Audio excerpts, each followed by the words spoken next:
welcome to the InstantCast presented by the PewterCast. This will actually be our final InstantCast for the 2017 season, as today was the final game of the 2017 season. This is the show where all the emotions are raw and, we're still hyped up. This was a late game, so we actually might be a little bit more raw than we normally are. We'll be taking phone calls later on in the show to hear from you and your fellow fans to see what you guys thought about the game. And not just the game, but the Bucs in general. There's certainly this game in particular.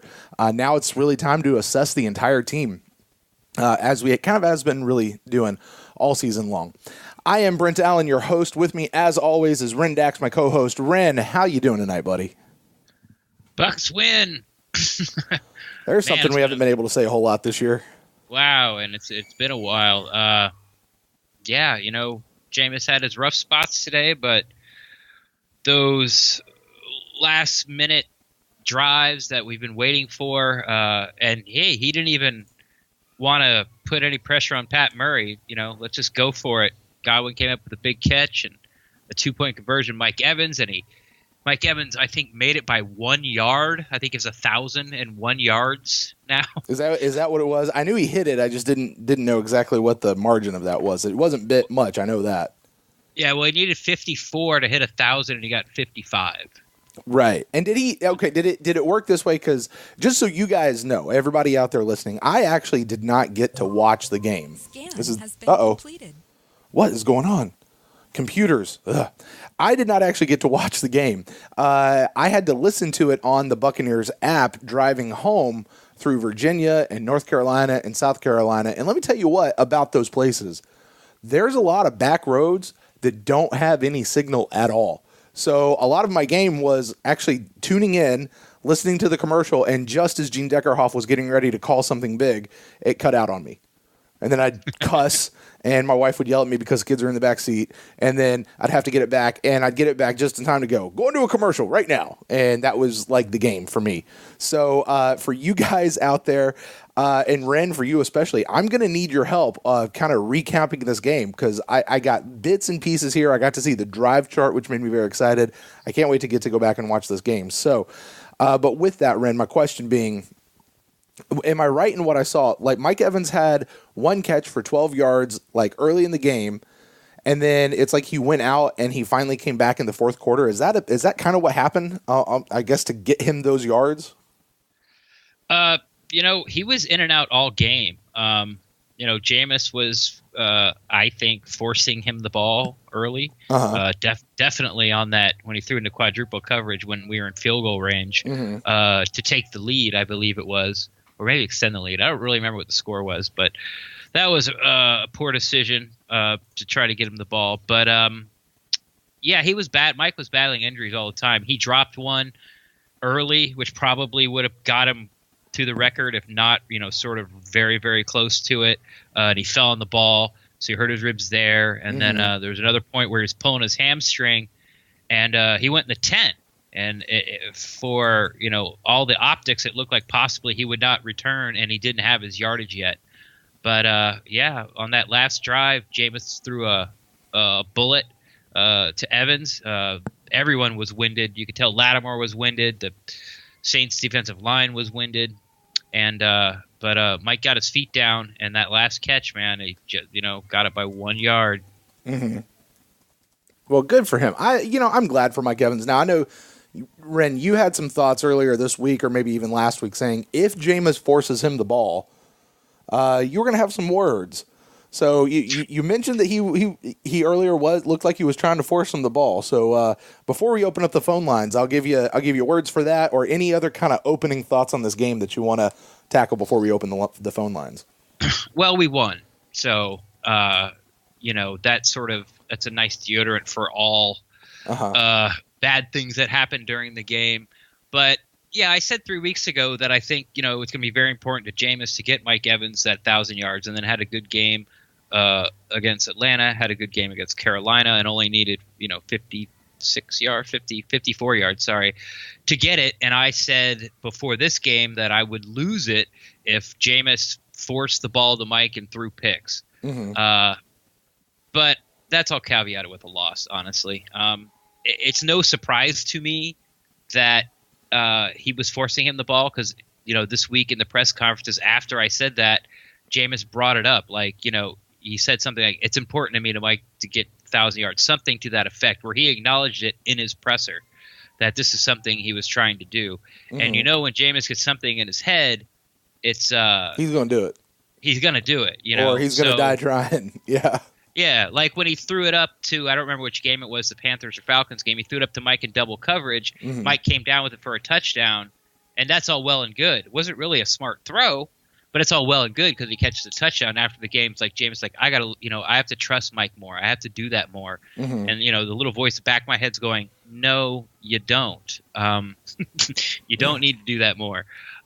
So, yeah, it looked like they were trying to get Mike started early. Lattimore was playing. He played real well all game, but you can't win every time. And holding Mike Evans to 5, catches 55 yards is probably a win if you're a Saints fan. Right. But in the end, he did it. So I'm not going to lose it because it didn't cost us the game. Well, that's what we've been saying all season. They did all of this stuff, and then there was a couple of bad things. But if they had won, it would have erased all that or smoothed it over quite a bit. It's just most of the season they haven't. Yeah, it's just the nature of the beast. That's the way it goes. So, sure it is. It's a win. All's forgiven. So, yeah, leaving it at that. There you go. Well, with that, I want to say welcome to everybody who is joining in with us live at mixler.com/the PewterCast. You guys are awesome. Chat room is filling up, and it's rocking. It is hopping. Yeah. So Happy New Year to everybody, by the way. Absolutely Happy New Year. Thank you guys. This is New Year's Eve, and you guys are here hanging out with us. I promise we're going to get out of here before the ball drops. At least I hope so, Ren. I don't know. Depends on how these phone calls go tonight. But with that, why don't we go ahead and open up the phone lines. If anybody would like to call in, we can discuss the game. You can discuss Dirk Koetter. You can discuss the Bucs in general. You can discuss anything that has to do with Tampa Bay Buccaneers. We're going to talk about it tonight. You guys are going to drive the conversation. The phone number is 864-729-BUCS. That's 864-729-2827. You call in, you interrupt us, we'll talk about whatever it is you guys want to talk about. So, Ren, like I mentioned earlier, I didn't really get to watch the game. So right. I'm going to depend on you to tell me about what happened. I will go back and watch the game later before we do our final thoughts episode as we wrap up this season. But let's start where things are starting. It sounded like Jameis had a pretty damn good game with a few mistakes that are in there. Oh, hey, look, we got a phone call coming in. Hold on just a second. You are on with Brent and Ren. Who do we got here tonight? Brent and Ren, it's Kevin, your famous Bucs fan. Kevin Sloan, what's up, my friend? You had a little bit of a treat tonight, didn't you? Hey, Kevin. Yes, I did. I got to enjoy the spoils of watching the Saints fans cry with the Bucs win and closing out 2017 on a positive note and hopefully getting 2018 started on a good note. So thank you, guys, and thank you, Brent, especially. Dude, you are very welcome, Kevin, man. For a guy who's been as committed to the show, as anyone else, unfortunately, I was unable to use the tickets, so was able to call up Kevin and say, hey, man, thanks for serving our country, thanks for everything you do, and would you like to go to this game? Because otherwise, tickets might go to a waste. I had somebody who was going to buy them, but he never sent me the money, so I didn't send him the tickets. But now, Kevin, I got a question. I know where my seats are, and the picture you sent me was not from my seats. Where were you sitting today? Where did you wind up getting? Oh, that was the entrance by the pirate ship. Gotcha. That first shot was by the pirate ship. Gotcha. Okay. Well, hey, Kev, what do you think about the game? What's going on, buddy? Yeah, you guys talk. Go ahead. I'm going to sit out. I'm going to drink my Mountain Dew. The game was, well, first off, was real awesome. quick, thanks for thanking me, but it was all Brent, so I appreciate it. But I would like to echo the sentiment of Brent for being one of the super loyal, one of our super fans or super listeners. I don't really call like Pete Koppel fans. It sounds a little conceited. Right. But so I'm echoing those consents, and please, what do you got to say? Oh, man, just saying, watching that atmosphere with it being literally, it was like 50-50 Bucs and Saints fans in the stadium, you could definitely see that the Saints' presence was clear throughout. Honestly, where Brent's seats are at, there was a whole section of Saints fans in that left corner of the field, right by one of the scoreboards, and they were saying "who that" throughout the whole game, and it's just like, holy crap! I felt like I was at a Saints game. Even though it was our home game, it felt like we were just the visitor team. It was crazy. It was unreal. Well, that's not quite a rare occurrence as you might think. Yeah, those seats are behind the enemy bench. I'm a guy that likes to go into enemy territory, but it's still our territory because it's our stadium. But exactly. Over the course of the season, that's an interesting section because sometimes it really does fill up with the opposing team's fans, and other times not at all. Other times it's really mostly Bucs fans, and I hate it because that's the side that gets shown on TV. The way the cameras are faced. So, whatever. Wow, that's awesome. Yeah, whatever. So, but man, what's on your mind as far as the game, the state of the Bucs in general, anything like that? Things we haven't got to talk about for the last week. Well, the game atmosphere was amazing, like always, and they definitely try to make the fans, a fan-friendly environment, and you can definitely see that the Saints fans will welcome, even though that we're a big rival to them. But overall, the game was awesome. Jameis had his flaws. The 3 picks wasn't good to watch. But, hey, he threw a dime to Godwin to win the game. So I was clearly in shock. Like, when he caught it, I was like, holy ish. I think half the stadium was like, holy ish. And it was beautiful. I was like, that's the Jameis that we've been missing. That was the Jameis that we knew that we had when we first drafted him. So that was the guy right there that I said, that's the one that we needed. That's the Jameis that we've been impressed with the last 2 weeks. So, with that and just saying with the state of the Bucs, we're definitely going to need some pieces. We can definitely see our flaws, especially with running back, especially on the defensive side of the ball. I'm surprised Chris Baker got playing time tonight. I was sitting there like, Chris Baker shouldn't even be a healthy scratch because you can just tell the writings on the wall. He knows he's going to be a casualty at the end of the season. He's gone, and I can see that, even though the team were fighting and fighting, they just were not let up. And I guess that was pride kicking in, and I'm glad that they showed up and actually performed tonight, Right. Let me ask you this. From the fans' perspective, I'm right with you as far as Chris Baker. Like, the fan is like, oh, you freaking jerk, but as a if you look at it from a general manager standpoint or a financial standpoint, his salary is not that outrageous. So I'm sort of holding out that Chris Baker's gone. As a fan, I'm like, yes, get him out of here. He's worthless. Blah blah blah blah. But that's sort of an overreaction. Yes, he's been a disappointment, but he still fits the ability and mold of what Mike Smith wants for his defensive tackles. Now, if Mike Smith is not there, this conversation has to start all over again. But so you don't think there's any possibility from the financial end or from the team end that the Bucs keep Chris Baker, or you just think that he's such a bad fit, talent-wise, locker room-wise, personality-wise, that they just want to cut ties? I think I'm a little bit divided. I think more because of personality and that. And with him underperforming, I think looking at his stat line, the guy had, half a sack and maybe, a total of 10 tackles. I can clearly see that his production clearly dropped off. And what we saw in Washington was just, hint of, I guess, that particular style of defense and him fitting Mike Smith's defense. You can see it was just night and day in that. Honestly, that we thought on paper he would be a good fit, but realistically, the scheme just didn't fit for him in general. Just like watching D-Jax, trying to, form to this style of offense, and they wanted to make him like the deep route guy, and not realize that in the beginning of the season, we could just see Jameis forcing the ball down the field, and we're just never on target with D-Jax. But you put in Chris Godwin and watch Godwin just feed off of Jameis and watch him grow as a receiver, and realize that this dude is legit. He was a legit steal as a draft pick, Yeah. Do you think? Let me ask you this. I see on Twitter a lot, and I know that you follow the NBA closely as well. If I told you that, Chris Godwin seems like he's got a little Dwayne Wade in him, do you know what I'm talking about? Oh yeah, he's got that grit. That dude is a gamer. He played hurt. He felt like he was on one leg, and he could just see him grimacing on the field, and he just kept attacking. He was like, I don't care if I'm hurt. I'm going to play. I'm going to ball out tonight. And that's what he did. He showed why, he was worth where he was at, and I did not realize how good this guy could be. He is dynamic. I honestly think he is a wide receiver 2 for this team to go along with Evans. And they just seem they can just fit together because now you can see how good of a guy he is. He's like the Anquan Bolden of the team. The guy's gritty, and that's something that we've been missing for a long time. And he does remind you of V-Jax, but he's a shorter version of V-Jax.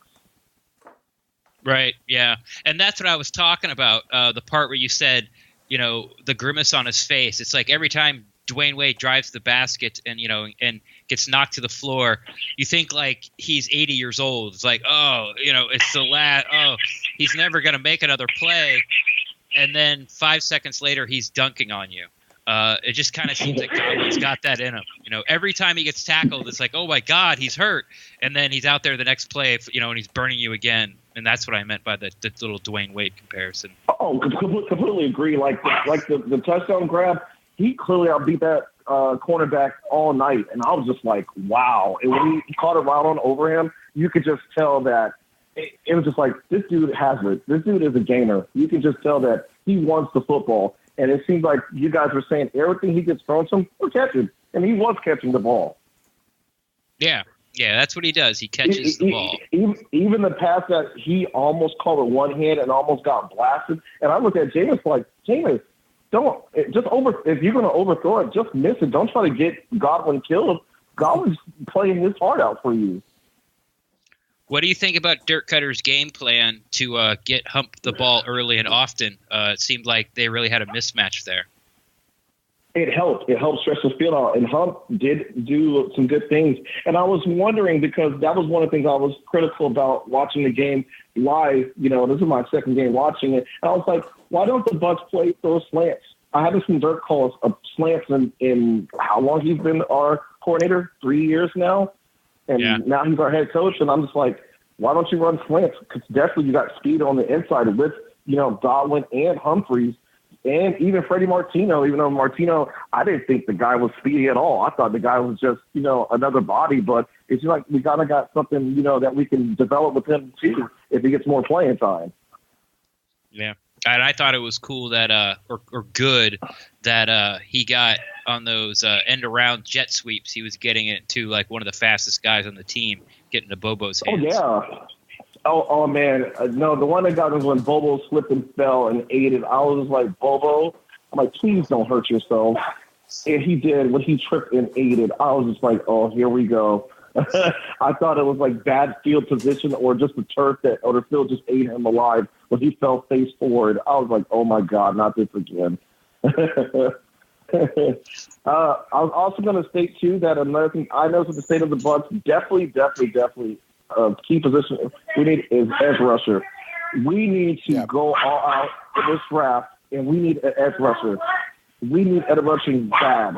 I don't care if we need to take the first 2 picks in the first 2 rounds and get edge rushers. We need at least 2 because with Noah Spence coming back, hopefully healthy this next season, and maybe the Bucs going into possibly a 3-4, I clearly can see that, I can see there's some good things that we have, especially with our linebacking crew. Those guys definitely balled out today, especially with Levante and Quan both attacking. Even though that Camaro burned us again for the 17th game, they still played consistent. They played tough. They played hard, and those guys were getting after it, Yeah, they certainly did. Hey, Kev, I'm going to go ahead and clear this line, but I'm gonna respond to what you just said there, all right? But, man, thanks for calling in, and listen, stay with us through the offseason because we'll still be coming, not quite as frequently, but we will be coming at you. All right. You guys have your nice 2018, and also real quick, Mike Smith, you think he's gone? I don't know. I'm kind of question mark right now. We'll talk about that. We'll definitely talk about that. All right, thanks so much, Kev. Have a good one. Go Bucs. Happy New Year's, Bucs fans. Go Bucs. Yeah, Ren, I don't think anybody would disagree that right now, as it is, I don't want to say anybody. I wouldn't say most people wouldn't disagree that our biggest need in terms of player-wise is edge rusher. You think I'm right on that? Where do you think we are? Yeah. If you took a poll, I'm sure some people would say running back.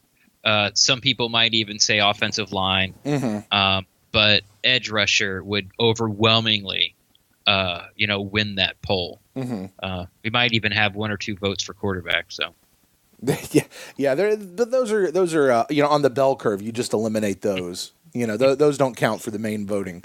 I absolutely. I think edge rusher. You mentioned offensive line, and I think that one is intriguing. And certainly we could use help on either line, both lines. I don't even want to say either. I want to say both. We need help on both lines, and that's one of those things you want to get. You want to get the people as high as you can. But we'll be picking number 7 unless we trade up. Let's see who's calling in right now. You are on with Brent and Ren for the InstantCast. Who do we got here tonight with us? Happy New Year's from the West Coast, guys. It's Craig in Vegas. Craig in Vegas in the house. Happy New Year, brother. What up, Hey, Craig? guys.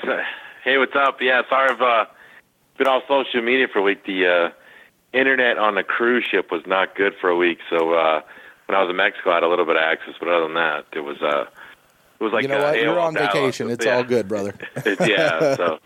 Yeah, Brett and I have just had that as well. We know how hard it is to get stuff together as far as internet and Wi-Fi on vacation. Yeah. Yeah, exactly. So, hey, I'm telling you, Nate Kazir, he's got to be gone tomorrow. The special teams coordinator or coach, whatever you want to call him. What's that, 2 returns in 2 weeks plus? Yeah. I know there was 1 block punt. For some reason, I feel like there was 2. There was 2 blocked punts over the season, for sure. Yeah. So special teams gave up 4 touchdowns this year. Ugh. This year. Did they really?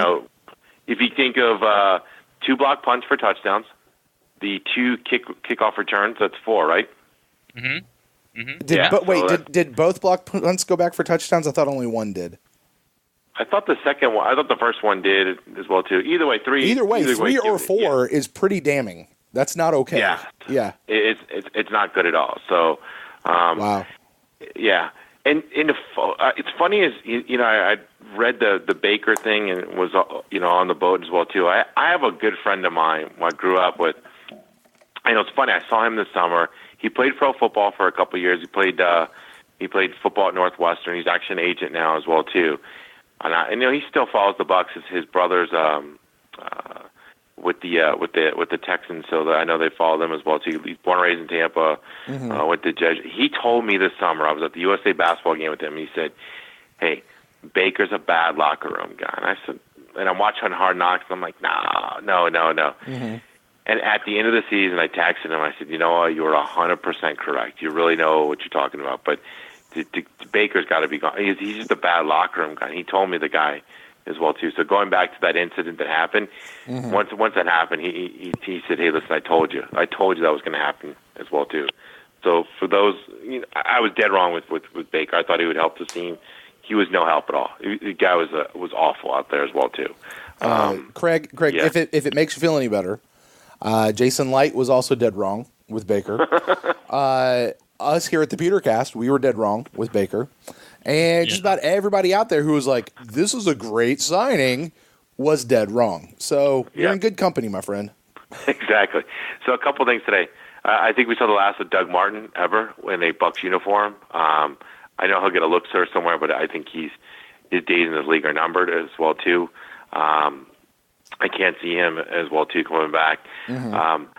I know Dirk is coming back as well too. I've seen the rumors out there recruiting the Raiders as well too. I mean, listen, they fired Del Rio today when the guys were in the shower. So I mean, they pulled that trigger pretty quick as well too.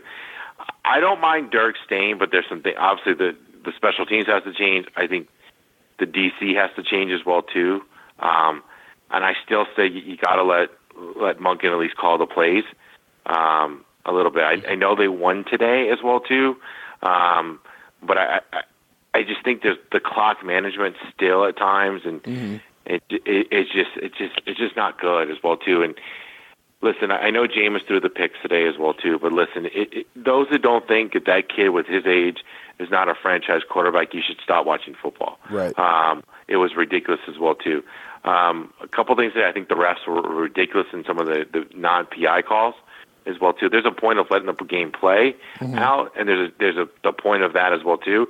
And if you want to see how bad the officiating, wait till you put on the all 22, or just go back and look at the Kamara run on first down after the Bucs had taken the lead, that 30-yard run. Wait until you see the bear hug by the center around Quan. I mean, just bear hugged him. It was it was really bad. I'll tweet it out to you after the call as well too. But take a look at that picture as well too. So if Dirk's staying, but there's got to be some changes as well too. But let me ask you this. Hey, Craig, before you ask, let me go back and ask you a question. I've heard we talked about this on our bonus episode that Ren and I put out right after they announced that Dirk Koetter would be returning. We asked Greg Allman this question, and now I want to ask you this question as a fan. You said, hey, listen, I think at least the DC has to change, the special teams guy has to change, he has to give up play calling and all these. These are the kind of the strings, like, hey, we'll accept Dirk back if these things happen, right? It doesn't sound like, from what we've heard so far, that the Glazers have actually put those strings on Dirk Koetter. What do you do? What do you think if those things don't actually happen? Because it doesn't sound like that's part of the requirement for Dirk to keep his job. What is the definition of insanity to keep doing the same thing over and over again? It's something's got to change. Mm-hmm. If you're not going to change the coach, then things have to change on the staff as well too. Listen, if he's not going to give up play calling and he doesn't make a lot of changes to his coaches and his DC, I think you're going to have the same situation again next year as well too. I think that maybe the Glazers struck out, and why they announced that Dirk was coming back as well too, as some people have reported as well too. But I still got to feel that Joel and the guys are going to meet with them and say, hey, listen, you're back, but things need to happen. Because I don't think they had that. So you think those strings might still be coming? I think they may be able to, because don't the Glazers always, the day after the season, they meet with their head coach and the GM, and they go over the whole season as well too. So as well too. But I also think too is a way the Glazers can help themselves as well too is, listen, the Storm folded. Bring Derek Brooks into the fold. I mean, you couldn't get Gruden back. Okay. But how much Derek Brooks being back a part of that organization would help out as well too. Having Brooks on that side, having him be a director of football, something involved in this organization as well too. You want to bring back the glory days. You got Shelton Quarles you see on the sideline. Well, don't forget Brooks made him as well too. And so I think some way, somehow you have to get Derek Brooks involved back with the organization as well too. And call me crazy as well too for a D-line coach if you're going to get rid of him. Number 99, I don't know if he can hold a job there for a whole season as well too, but I'm telling you, want a guy that can command respect to that D-line and can coach. I mean, remember the 2 days that he was at camp? He was really getting into it as a coaching. And listen, I can't see anybody better as a D-line coach, especially, than Sapp. And he lives in the area as well too. I can't see a guy who can't get better attention and get bend the ears of these D linemen are on doing so well right now with a guy who's with the ring, who's a Hall of Famer. I just can't see it can't hurt. I mean, you couldn't get Gruden, but you could still get some of those pieces back into the building that can help get this organization back on its feet still as well too. But I'd still say the Glazers are going to tell this guy, listen, you're back, but these things need to happen as well too. And then if he's not, then there's also another meeting that says, hey, you know what, you're out of here as well too, and they'll retain who they want on the staff and go get who they want as well too. It is very possible, and it's funny because you don't forget Schiano was retained at one point. That was the report. They fired him as well too. Yeah, that was the report. Now, Ren, we asked Greg Allman about that, and you guys can go listen to the whole thing on the bonus episode that we did. But Ren, it was really late when we did that recording. Was that the one that he was saying that Greg was like, yeah, that was reported, but it wasn't necessarily. I don't remember exactly. It was more of they were reporting on not being fired. Like, it was lack of news. Right. Right, with Schiano, never officially came out that, hey, the Schiano's not fired or you get another year. It was just that the season's over and it had been a few days, and so Schiano still had his job. They didn't come out either way. And then it was later on in the weird. week, they're like, you're out of here. It was something weird. But hey, Craig, before I let you go, you said you had a question for us, so I'll get that in, and then we'll get you out here, man. Sure. Obviously, you want to get some of the glory back as well too in the organization as well too. You couldn't get it with Gruden as well too. Mm-hmm. But what has to? What is it? I'll say this. What do you think that one piece is missing to push this team? Not even to the playoffs. Mm-hmm. It just seems they're missing something in the locker room. Today they won. But how many close games this year they just couldn't win? Mm-hmm. What's that one piece missing right now to get those close games instead of a loss to a win? And listen, and I still think as well too. One more thing, you're still going to have a kicking competition. Murray's still not. I'm not 100% sold on him as well too. But what do you think is the difference between last year? Because last year they won those games, mm-hmm. and this year they couldn't put those games away. Good question. I'm going to hang up, and we'll definitely tackle that question for you. But, Craig, thank you so much for giving us a call in, all right? All right, you guys be safe this New Year's. Thank you. Shout out to everybody in the chat room. Chat room's blowing up right now. Great conversation, little side conversation about, which guys we'd like to see as new coaches. So that's very fun. You guys can always join us for the InstantCast when we come back next season at Mixler.com/PewterCast. But Ren, man, I'll throw that one out to you. Craig's question there about what's missing. What's the missing component that makes us win versus what we've experienced for so many games in a row here at Tampa Bay. Well, if you keep the team status quo, as in what it is now, you'd have to be able to point to Jameis Winston and his turnovers. Either being loose in the pocket with his fumbles or his interceptions. I think what did he end the season with 11, which is good, but he did have 3 games off. Mm-hmm. It falls within my my criteria of, I say 14 or less is fine with me from Jameis Winston.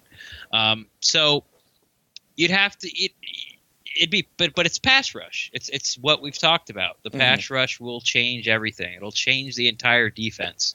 You see it year in and year out. Teams with a top 5 defense usually go to the playoffs, right? Because they're hard to score on. And then your offense gets short fields, and you get the ball, more times because teams aren't driving the length of the field and scoring. You're getting 3 and outs. All those things go into it. So you can say it's intangible things like you got to learn to win or you got to learn not to lose. Mm-hmm. A game like tonight or today, I should say, really helps that. Now you understand what it takes to win a game like that. It just seemed like week after week after week after week, the Bucs had a shot at the end. No matter how bad Jameis played or how bad the defense played, somewhere in the fourth quarter, late in the fourth quarter, we were either driving to tie, driving to win, or defending a lead, defending to not trying to get the ball back because we were down within a score. I mean, the Bucs, no defense dominated our offense. We shot ourselves in the foot over and over again. Mm-hmm. Now to be able to get the ball back more, it's got to, I'm sticking with it. I know it's not, anything breaking news, but it's pass rush. Pass rush will cover up more stink on the defense than anything else. Just like Aaron Rodgers covers up a bunch of stink for his offensive linemen and lack of a running game in Green Bay on offense, which Jameis I think has the skill set to do. He's not there yet, obviously, but on defense, man, if you can get to the passer and he can't, take his eyes, by the time he gets to his second read, you're on him. That makes up for a lot. Yeah, here's the thing, and this will be the thing that I'll bat around, and I'm gonna take a beating for this over the course of the offseason. Okay, first of all, I'm not entirely sold that Mike Smith is gone at all. I am not.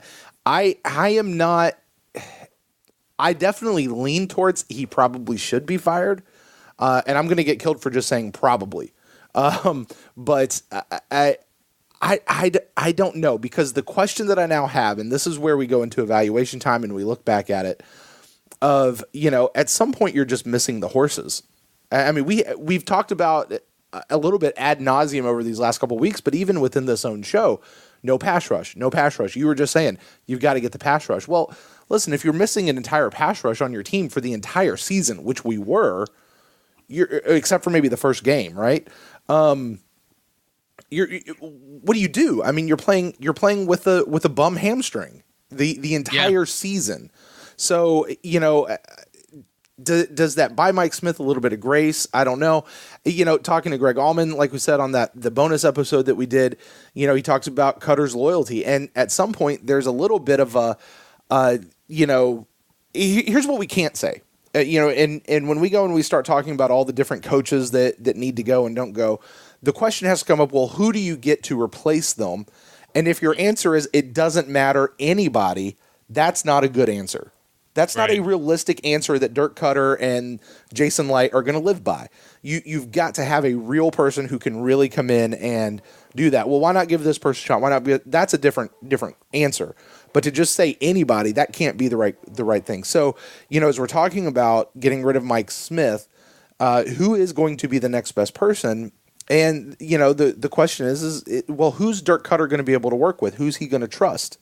And that becomes actually a big question and a big issue for when you're putting cohesiveness together on your team. So, I wouldn't be shocked if Mike Smith stayed. It wouldn't surprise me if he went either. But I tend to think as it is right now, we'll probably retain Mike Smith. So the question then comes to, I think, exactly what you said, but I'm going to broaden it out from just the pass rush to say making sure we get all the right horses. And we're mostly there. The pass rush is going to be a big one. They were talking about in the chat room earlier that Miko has kind of started already saying that Brent's hanging it up. But either way, I'd give us a 90% chance that Brent Grimes is not on this team next year. So all of a sudden, we've got VH3. He'll be back. We'll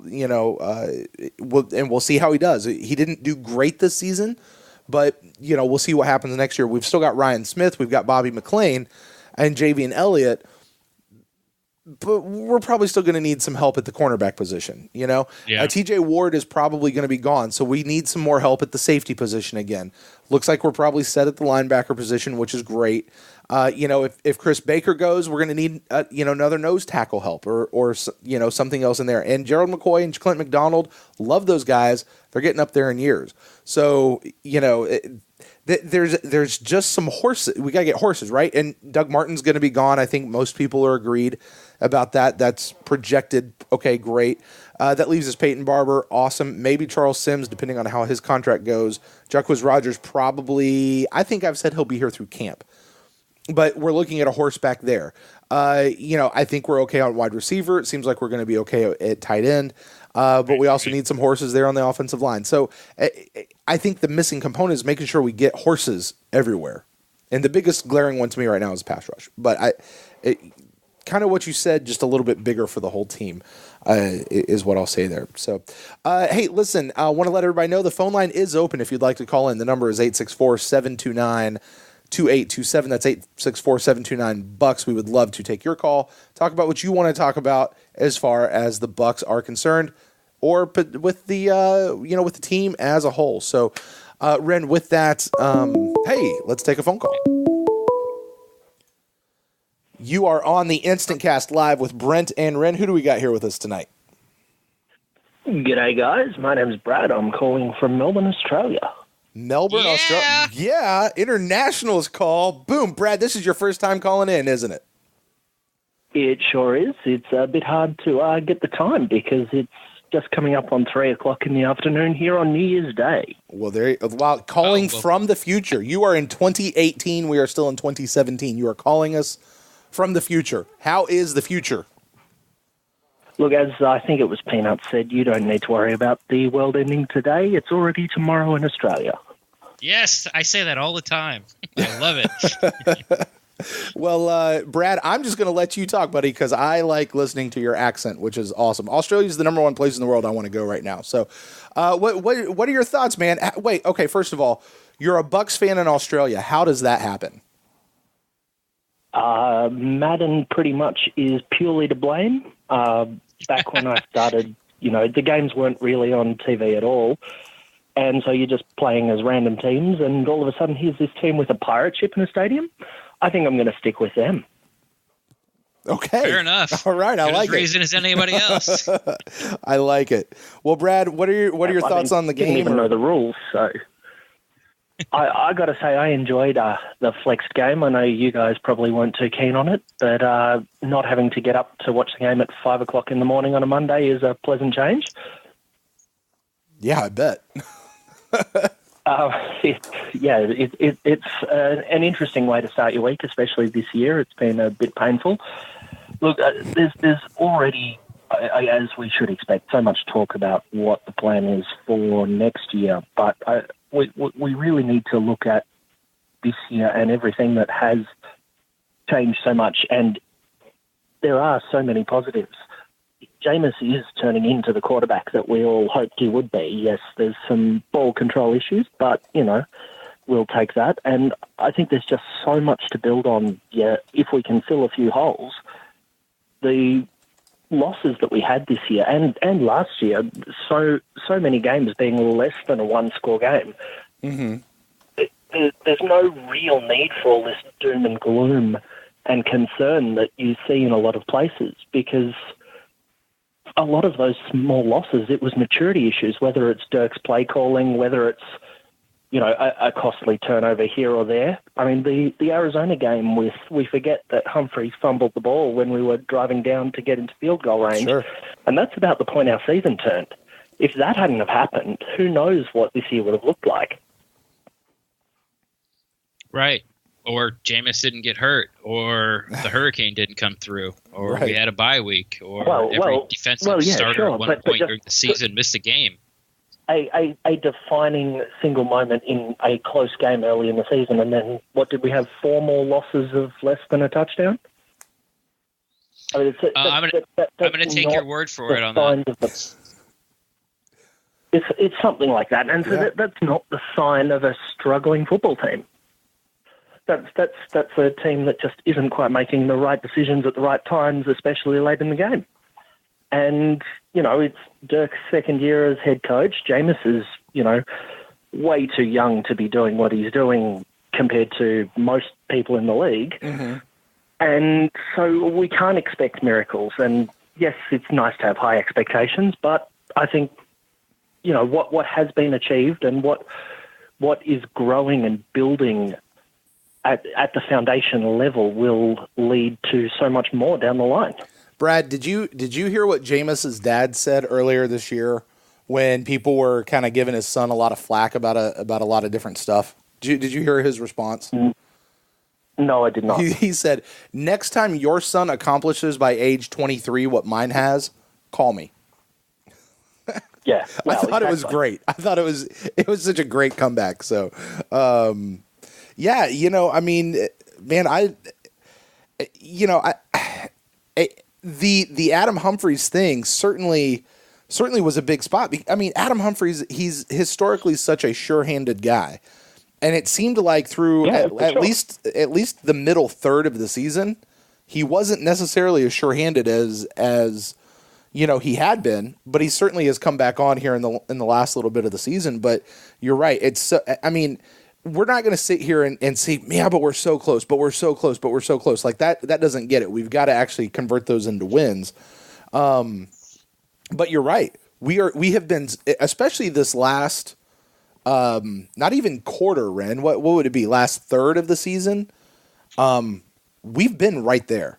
Certainly since the Green Bay game, since Jameis has come back, like we've been right there down the line. So.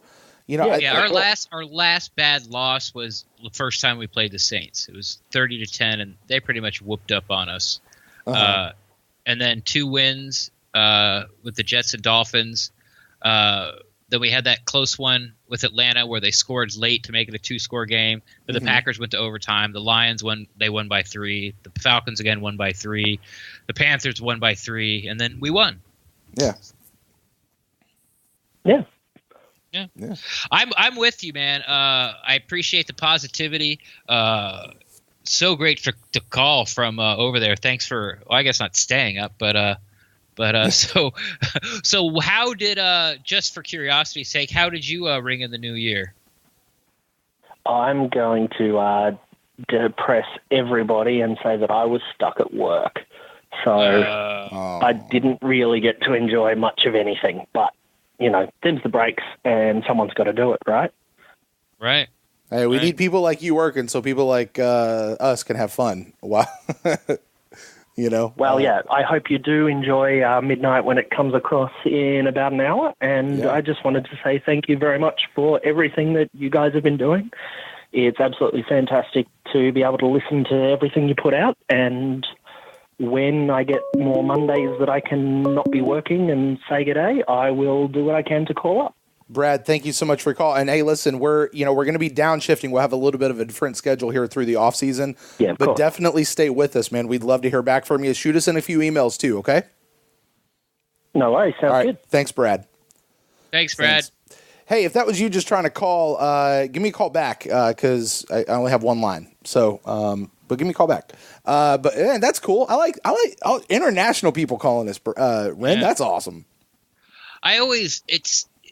You sort of have this stereotype about how Australian people are have this almost laid back, and maybe cavalier is not quite the right word for it. Mm-hmm. But he's like, yeah, I had to work, but somebody had to do it.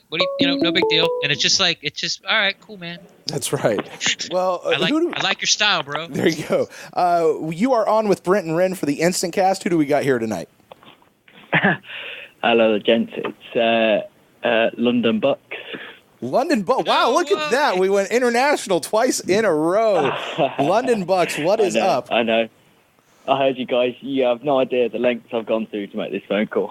Wow. Well, thanks for whatever it is you had to do to make this phone call. We certainly love to hear from you. You two are also in the future. You're in 2018 now, I guess? We certainly are. It's 4:05 here in the United Kingdom.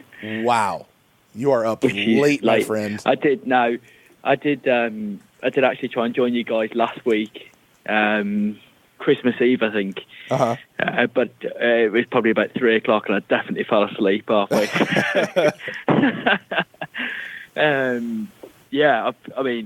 I think I might have even tweeted you guys a few times throughout the season trying to find out what time you guys were going live, but it's just obviously with the time zone different, it gets quite late. Right. But I've not missed a single game for probably 5 years, regardless of the day time. 3:00 in the morning, 4:00 in the morning, whatever time it be.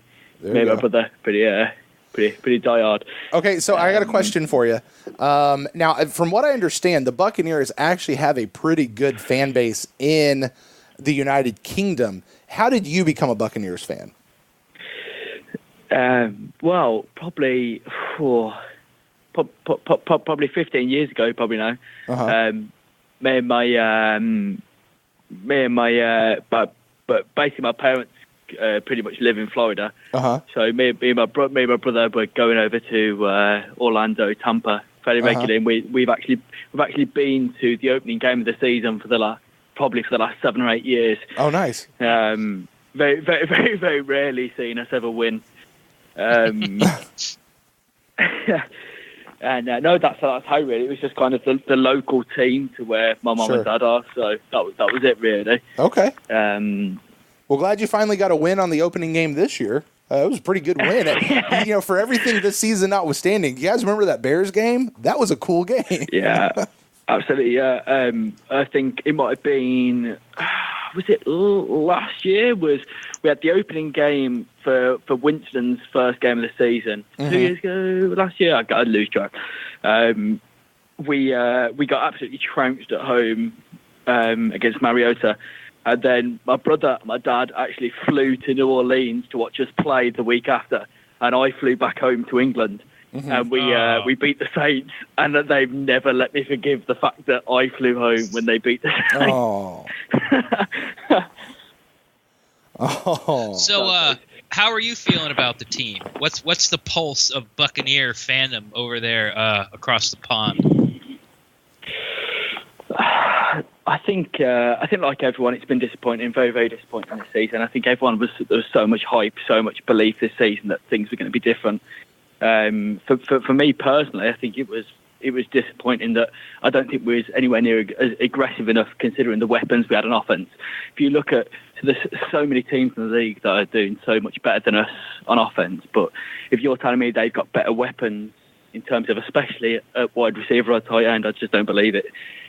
All right. Well, we have some questions in the chat room.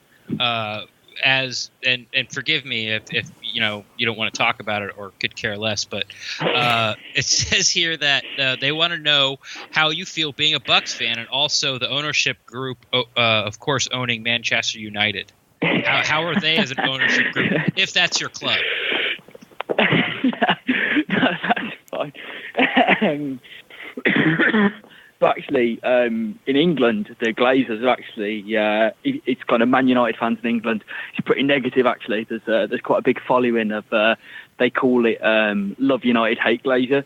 They kind of see it as the kind of monetisation of football in England, really. It's a very, very different setup in terms of, obviously, in the States, there's a limited market of teams, so money doesn't really play a big factor in it. But here, for soccer, what happens is that basically these teams like the Glazers and things come in, spend hundreds and hundreds of millions, and then those kind of smaller teams just kind of get left behind. And I don't know, it's quite different. We have that here in America in baseball. That's what happens with like the Yankees and things like that. Yeah. He said we need a salary cap in baseball. Yeah, absolutely. Yeah, it's the same kind of thing, really, where you get kind of these guys coming in and just spending hundreds and hundreds of millions of pounds. Whereas that was probably the thing that most attracted me to sort of American football was that basically the team, the kind of soccer team that I've traditionally supported, my family's always supported, we are rubbish and we will always be rubbish and nothing will ever change that. Like, that would just always be the case. Whereas the whole kind of principle of salary cap, draft, etc., really, really excites people in England to follow, an American football team, because ultimately there is no reason that in 10, 15 years' time the Buccaneers couldn't be a Patriots team. There's no reason why not. Obviously, standing that there needs to be decent management, decent ownership, but it's not rigged, if that makes sense. Like, it's not just whoever spends the most money doesn't necessarily win, if that makes sense. Mm-hmm. Yep. No, it does. Perfect. But yeah, sounds like baseball to me. That's it. Yeah, and I also don't understand all that. Go ahead. No, sorry, go on. I was just going to say, I don't understand all that, how players get bought and sold or lent to other teams. Like, that baffles me. It's kind of like the complete opposite here. When you try to explain to people here how the draft system works, it's just like it blows people's minds. It literally just blows people's minds. It's like, it makes so much sense to us to be able to buy and sell players. But ultimately, I suppose it's not too far off what essentially the Texans did with Osweiler. Right. They essentially purchased a player in exchange for for a draft pick or whatever.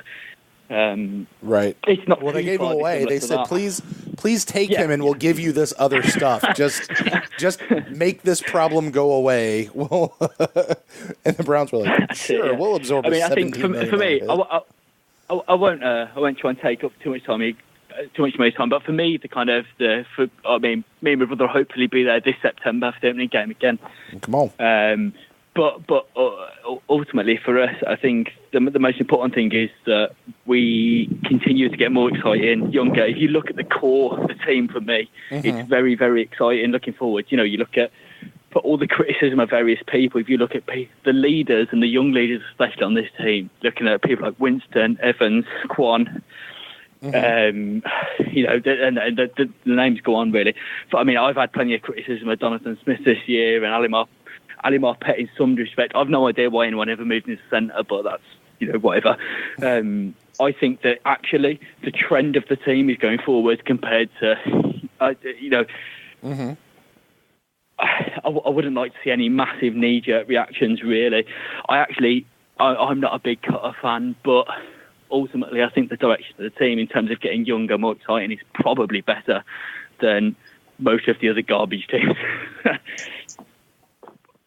Yeah, I'm right there with you. I feel like now that we've talked to you and then we just had the Australian call. You guys are lining up with my thinking. I feel like I'm watching football in the wrong country. You're more than welcome anytime. It's a little bit late. No, but I'll tell you what. Next year, when you come to the home game next year, give us a shout out on Twitter, and maybe you, Brent, your dad, and your brother will all meet up and have a few pints. That'd be great. Yeah, absolutely. I like the fact you threw the pints in there for me. Like, I appreciate that from across the pond. We'll do it. But I'll as I say, I'm pushing your guys' podcast over it. I always am. Well, trying to get more people to listen to some more Bucs stuff, and hopefully, if it doesn't cost me like £1 million, I'll try and call in. Well, I'm sure this will be expensive, so I'll go ahead and let you go. But man, thank you so much for calling in. Please email in as much as you can, and kind of like I just said to Brad from Australia. We're going to downshift into a different rhythm here through the off season, but stay with us. Yeah. Because we'll have surprise shows that come up every once in a while as well throughout the off season. But we'll be back next season too as well. Sound good? I really appreciate you guys taking my call, and I appreciate what you do for the Bucs as well. Hey, thanks for your fandom. Thanks for your support and helping to get other people to listen to the show as well. Yeah, absolutely. All right, we'll talk to you later. Bye. Bye. Well, that's fun. Really fun. Yeah. I like a world traveler. There you go. I like what he had to say there. I like the positivity of the last couple of calls. Listen, the core of the team. Say what you will about a couple of these free agent guys coming in. We'll certainly talk about those guys quite a bit. But the core of the team is a good team, and this team is being set up for long-term success. Even if listen, he said the word trend, right? And when you look at a trend line, that means sometimes it's going to be above the trend line, sometimes it's going to be below the trend line when you look at your points. And this year is going to be one that is below the trend line. But the trend line, as long as that is going up and to the right, and I feel like that is where we are, we're going up and to the right as a whole, that's a good thing for the team. And, whether you're a fan of Koetter or not, or Mike Smith or not, or Jason Light or not, or Jameis Winston or not, if you're a fan of the Buccaneers, as a whole, you've got to, this year went down, but you look at us, go all the way back to, let's just start with, I don't know what Ren, when Raheem got here, as a whole, it feels like we are on the up and up. Yeah. And I would just like to say, it's not that, I know we've sort of been gushing over these two because we're excited about the international call, but it's not that like Kevin or Craig in Vegas were negative. Sure. And of course, we always love to talk to them. It's just, it's for me, it's nice to hear, international Buck fans that are still sticking with us after this season, even though they know it's a huge disappointment. Sure. Because let's face it, if they sort of just took the Buccaneers gear off, no one would notice. They could abandon ship anytime, and not that there's going to be these huge repercussions for everybody, but if you or I were like, you know what, I'm done. Like, I'm sure we'd get an earful from some fans, but these guys, they're staying strong, and it gives me a little pride as a Bucs fan to know that there's people all over the world that feel like us, and by us I mean everyone that called, everybody in the chat room that downloads, listens. That's it's a Bucs fan. Sure, absolutely, well said. And with that, Ren, I think I'm looking at the time here, and we're coming right up on our hour. I do know it's New Year's Eve, so lots of people want to get out and celebrate, and I've got some stuff to get to as well. So I think we'll go ahead and call this a show. We will be back later this week with our final thoughts, wrapping up this game, and then we'll figure out. The first thing that comes up after we're done with this, the 2018 PewterCast Awards show. So, guys, that's coming up. You guys, the fans, will be able to vote for some of your favorite players, and those players are going to get real trophies. Hopefully it makes it to them. I'm not sure. We'll see what happens. But you guys will be able to do that. And, listen, we've got the off-season is long. Make no mistake. But you think it's only a few months, and then you're like, oh my god, oh my gosh, let's just get back to the season. So, we can shed a few tears, but we can also listen. Going out on a win, Ren. We're going out on a win. It's a good way to go out, even for a crap season that we've had. But with that, Ren, I'll toss it to you for any final thought here on the InstantCast, and let us know where people can find you out there on the internet. Yes, it was a disappointing year, but for me, and speaking for myself, it was a fun year. A lot of these people, or most of these people that are in the chat room and call us or email us on the Final Thought show, or I've met at the What the Buck tailgate. I didn't know these people a year ago, and now we have a very strong bond with something in common, and it's so strong.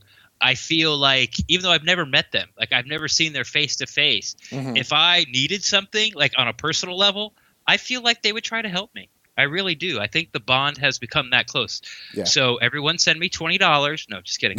So it's just, and this is how a team and the community around it, this is how it becomes special to people. And I'm just glad that, you asked me to co-host about a year ago today, and it's been a fun ride. And honestly, there are very few things in my life that I would trade for this podcast in this community. Well said. Well said. It's certainly, the phrase that we have come to use here among everything else is Bucs Fan United. And, regardless of how the team does, we still do this together. And, I feel like that is something that is permeating across all of Bucs fandom, across all the different podcasts that are out there. It's Ren, we've certainly, even like members of the media, people who don't claim to be fans, we've just developed relationships. And we're able to do this together where, you don't have to be so lonely out there, especially for those of us who are out of market fans, people who don't live necessarily in Tampa. So, hey, listen, I just want to say this as we're kind of heading out here on the InstantCast. This show was one of those that was, it kind of evolved over the course of last season and then really found its footing this season. I feel like this has been probably my favorite show that we do throughout the week during the season, where we get to talk to you guys, where we get to talk to the fans, our fellow fans. Whenever I say fans, I really mean our fellow fans here for the Buccaneers. And, kind of what Ren said of just getting to know you guys, developing relationships, and, the people who call in just about every week. And I'm not going to name names because I'm going to forget somebody and make somebody mad. So I'm not going to name them, but you know who you are. You know who you are. To the people who email in and just really help make this a good show. But, sometimes we commiserate together and sometimes we celebrate together. And sometimes we do a little bit of both at the same time. But you guys are awesome. I can't wait for next season. But, listen, we've got plenty of stuff coming through this offseason, but I am also at the same time, I wouldn't say that I wouldn't be lying if I'm not looking forward to kind of the shift. I've said the word downshift a little bit. That should be pretty good. So with that, if you guys want to find me, I am at Brent Allen Live on Twitter and on Facebook and all the social medias. The show here is the PewterCast at gmail.com is the email address. Please send in emails with your thoughts on the game. We'll be sure that we get to those in our Final Thoughts episode coming out this week. It'll be our final Thoughts episode of the 2017 season. And Twitter, Facebook, all that kind of stuff, also at the PewterCast. Ren, I don't know if we got your internet information out there. Easiest ways on Twitter, at Rendax, REN_DAXT. I'm always down to talk Buccaneers football. All right, guys. Well, that is going to do it for the InstantCast for the 2017 season. Put this one in the books. We love you guys. You guys are awesome. And like always, we'll close it out by saying, go Bucs.